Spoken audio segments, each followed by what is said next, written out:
لما تتابعي الفيديو ده معايا للنهاية هتعرفي ازاي تعملي لانشون الفراخ الخطير بالشكل ده كده.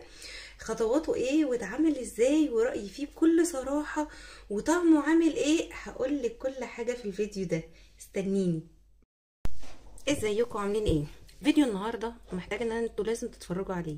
جايبه لكم النهارده شويه اسرار لللانشون مش هتلاقوها في مكان تاني، مش هتلاقوا حد يقول لكم المعلومات دي بالامانه دي في مكان تاني. بفضل الله انا بعمل لانشون من حوالي 13 سنه او 14 سنه، بعمل لانشون حكايه، وبعمل لانشون وكنت ببيعه كمان، وكان الكل بيحلف بجمال اللانشون بتاعي. بفضل الله عملت لانشون ما حصلش. عملت لانشون باللحمه وعملت لانشون بالفراخ وعملت لانشون من غير لحمه اصلا ومن غير فراخ، والحمد لله رب العالمين. كانت دايما وصفات اللانشون بتاعتي كانت بتبقى ناجحه جدا، وكنت بعلمها لمتابعيني على الجروب بتاعي، وما شاء الله اللهم بارك طبقوا وصفاتي وكانت بتطلع معاهم رهيبه. وبعدين شفت فيديوهين لاتنين شيفات كبار جدا، وانا شخصيا كنت بثق فيهم قوي وطبقت الفيديوهات بتاعتهم.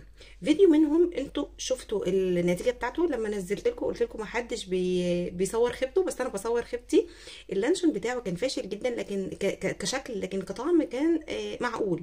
يعني انا ممكن اكله، ممكن يبقى استخدمته وعملته كأن هو فراخ مفرومه كده، زي ما بنعمل اللحمه المعصجه. عملته فراخ كده مفرومه مع بصل وفلفل وطماطم، وعملته سندوتشات كده مع الكاتشب، وكان لطيف وحلو ويتاكل. اللانشون التاني بقى بتاع شيف تانية انا شخصيا بثق فيها جدا جدا وبحبها جدا جدا جدا.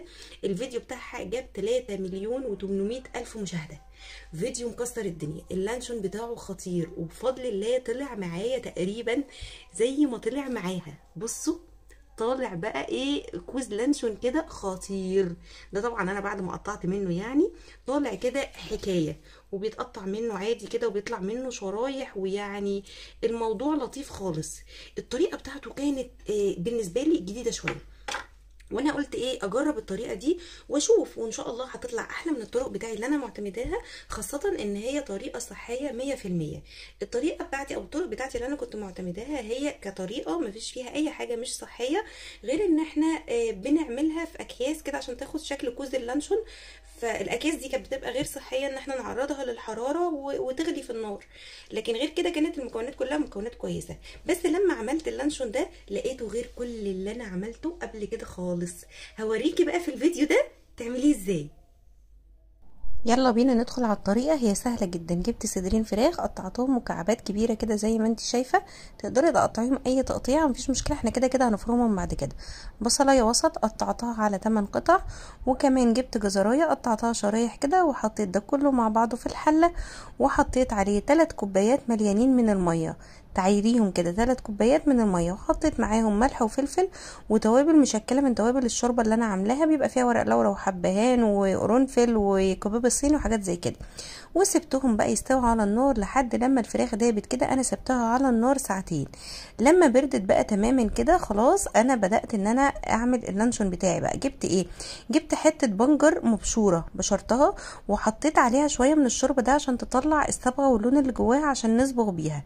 وجبت 4 معالق كبار من الجيلاتين حطيتهم، وحطيت عليهم شوية من الشوربة الدافية. الشوربة ما تبقاش سخنة بتغلي وما تبقاش باردة. وبدأت ان انا ادوب الجيلاتين بتاعي كويس قوي في الشوربه دي علشان ما يبقاش فيه اي تكتلات ولا اي حاجه. وفضيت بقى خليط الفراخ بتاعي بالشوربه ده في قلب الخلاط، ومعاهم كمان الجيلاتين اللي انا دوبته ده هفضيه معاهم في الخلاط، عشان محتاجه ان انا اضرب الخليط ده كويس قوي عشان ينعم معايا. وحطيت نص كوبايه من الزيت، ودي ميه البنجر اهيت باللون بتاعها. وحطيت معلقتين صغيرين كده من مرقه الدجاج الفوريه، ومعلقه صغيره من البابريكا، وبدات ان انا ضربت الخليط مع بعضه كويس قوي في الخلاط. حسيت لونه مش احسن حاجه، حطيت له نقطتين 2 من لون الطعام الاحمر الجل، ده لون غذائي صحي يا جماعه.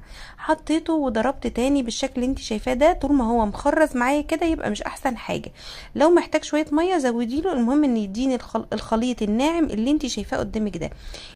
فضيته في كيس وما قلقتش، لان انا كده كده هدخله التلاجة مش هيتعرض لحراره، والباقي حطيته في كوبايه من الورق ودخلته التلاجة يسقع ويمسك تماما لحد تاني يوم.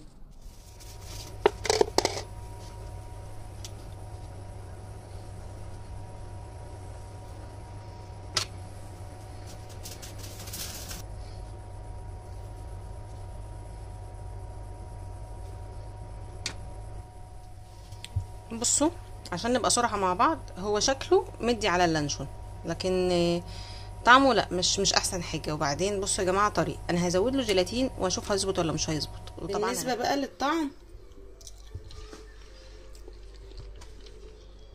لا طعمه مش حلو يا جماعة، طعمه مش حلو، طعمه بيليط في البق كده، مش ظريف لا.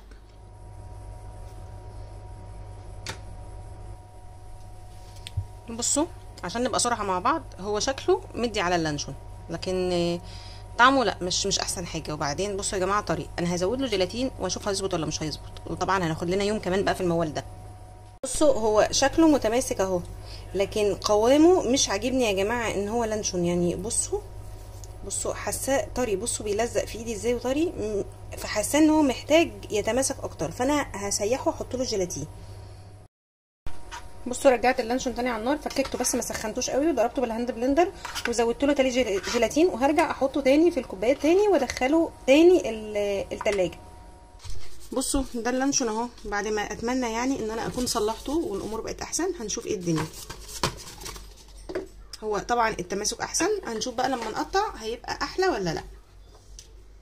بسم الله.